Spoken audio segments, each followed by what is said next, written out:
become more popular within econ? So I think, there was a time where theory was more popular than what it is nowadays. Which is why I asked the question, basically, yeah. But I think it's endogenous, and I think part of the answers in your question is endogenous to what kind of issues arise and what kind of methodological developments we have in economics. So now the big development is the availability of data, and naturally that shifts the balance towards empirical work. And I don't think I'm of a view that we should try to increase the number of people studying theory and number of professors teaching theory.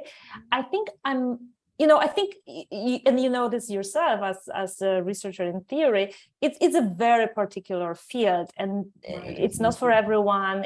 I think it's a little bit harder to get motivated within that field, because it's harder to talk to your parents about what you do. No, you don't have this kind of applied bent. And also, if you think about outside options, if, for example, at some point in time you don't want to stay in academia or it doesn't work out, you have more outside options if you do other fields. So it's not a field for everyone, and I would really not want to encourage people to choose this field if they are drawn towards other fields. One place where I think we could do a better job, though, is sort of educating graduate students who are not interested in doing research in theory. So when I remember my classes at the PhD level, and that's probably a little bit different at the University of Chicago, and might have also evolved over time, but they were excellent, they were phenomenal. The structure that was within them was really the thing that attracted me. But I doubt that they were at all attractive to my classmates who ended up doing, or who wanted to do research applied research in economics, so health economics, labor economics. So, because I think I can't recall any single class where the person teaching would tell us about how we can think about those theories in terms of applications to the real world, and in terms of, how would you bring it to the data, or like what are the empirical papers that actually relied on those theories to draw conclusions. Like there was really no translation of this sort. And I think it would be very helpful, because I'm at Harris here. We are a very multidisciplinary or multi-field environment. So I get to see a lot of talks, empirical talks. And I do see frequently that people have excellent data, they do excellent analysis, but they lack this theoretical thinking that would, take the paper to the next level, or help them interpret the results in a better way, or help them structure an experiment in a better way. So I think that's, where we could do a better job.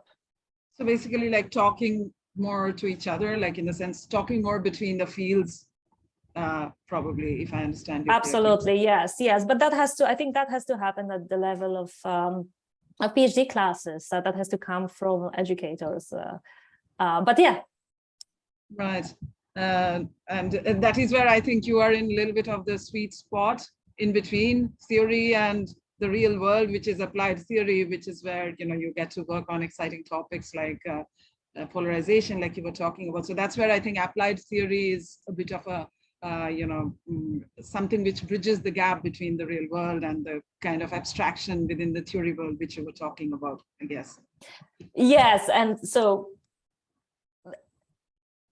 unfortunately, I think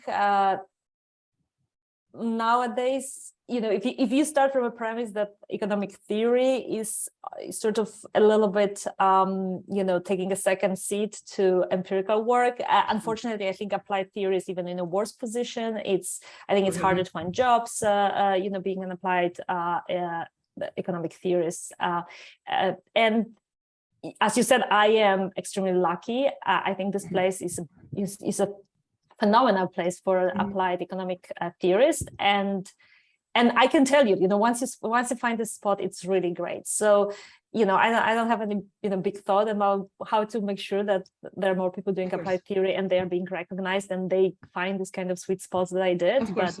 But it's I think it's a really nice field to be in. Coming to your career path, you have a very illustrious career path as an economist. You were in Princeton as a grad student, and I think you were in Kellogg before coming to Harris. So in your experience, and maybe those of your colleagues, like, have you ever felt that there exist any barriers or disadvantages for budding women scholars in our field? Which is, this question obviously is related to our theme and our thoughts on this, so that I thought I would pick your brain on this a little bit. And which maybe, can lead to an overwhelming majority of them choosing other fields within econ. Do you feel any such factors exist, basically? So all I can say is that I cannot really point to an event in my career that I would say happened because I was a woman in a male-dominated field and disadvantaged me moving forward. Like, I'm sure that, we all know that, we live in a slightly patriarchal society. So perhaps there were circumstances where, someone did not invite me for a talk because I was a woman, but I have never experienced that. I cannot really say that this happened to me. And, one thing I worry about, I want to be very careful when I say it, because I don't want to also sound like we shouldn't be talking about those issues. But one thing I worry about is that the byproduct of us focusing on this gender inequality in terms of representation in economics is that I think this issue became extremely salient for young women in economics.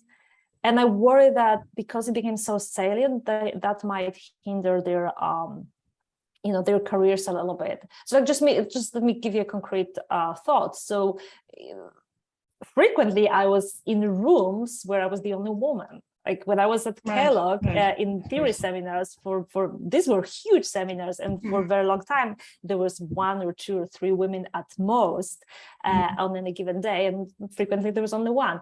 And somehow it never really occurred to me to think about it and to wonder how this affects me.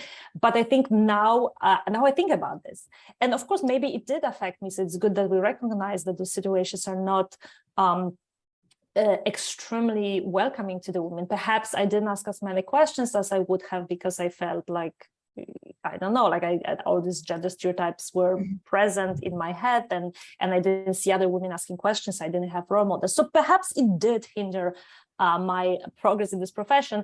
But I just want to emphasize that it's very important to distinguish between the real blockades that faces sometimes and real situations of discriminations, and the situations that we just worry about and then end up sort of constraining ourselves by just thinking about them too much. Yeah, that's such a refreshing thought that maybe sometimes if we keep saying that there are very few women in economics or there are very few women in theory, that might subconsciously act as a barrier to them, or like may make them conscious about that. That's a very refreshing thought, and something for all of us to think about, I guess, now that the gender and gender related research has become as you said, very salient within the field. I mean, not in our field maybe, but people that work with data and stuff. So it's definitely so I think it's very important for women in PhD programs who have some inclination to do theory, not to think about this gender imbalance as a factor in choosing the field. Like, I think it's important to acknowledge that perhaps some changes should be made so that we have more women doing theory or more women doing economics. But the fact that currently, there's so few women doing economic theory relative to men should not be a sign that there's something wrong with the field, that the women who will do that will be unwelcome. Because most of the women that I know doing economic theory, and some of them will be presenting, they did extremely well. And I think they would say, and I'm speaking for them right now, which is not really good, but I would bet that lots of women who end up doing economic theory actually had a pretty good experience with their male colleagues. So yes, don't let that stop you from going that way. Of course, that's extremely, as I said, refreshing and also encouraging. Like you said, we first must make sure we don't, have these barriers in our minds and instead focus on real barriers wherever it exists, if it exists. So That's so encouraging, and I'm sure it will be very refreshing, and something that our audience, maybe many of our audience members, would be they needed to hear, I guess. So thank you so much, Viola. Any lastly, before we wrap up, like any thoughts, any word of advice or you have for a platform such as ours, such as the Women in Economic Theory Conference, which is a graduate student conference. As you know, we are organizing some students in our department to how we can use this platform better to encourage women scholars, women grad students, basically, who will be presenting, as you said, who will be participating in the conference and beyond. Basically, any thoughts on that? Well, I want to congratulate you on organizing this conference. I think it speaks to the issue that I just raised a second ago, that if there's any way we can help women advance in this profession, is to make sure that they can focus on research, that they do research, that their research is being listened to and read.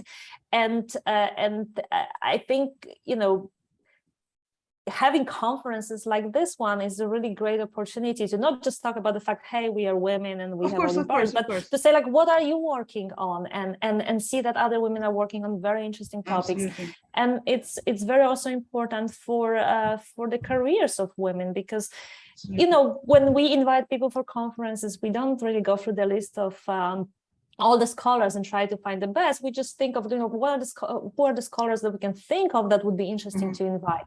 So making sure that people know you, that they see your work, that they see you engaged, is very important. And I think your conference is exactly about that. So I applaud you for organizing it. Thank you so much, Viola. It was a pleasure talking to you, and thanks once again for taking time out from your busy schedule to talk to me today. Thank you so much. Thanks. And good luck. Thank you. Thank you.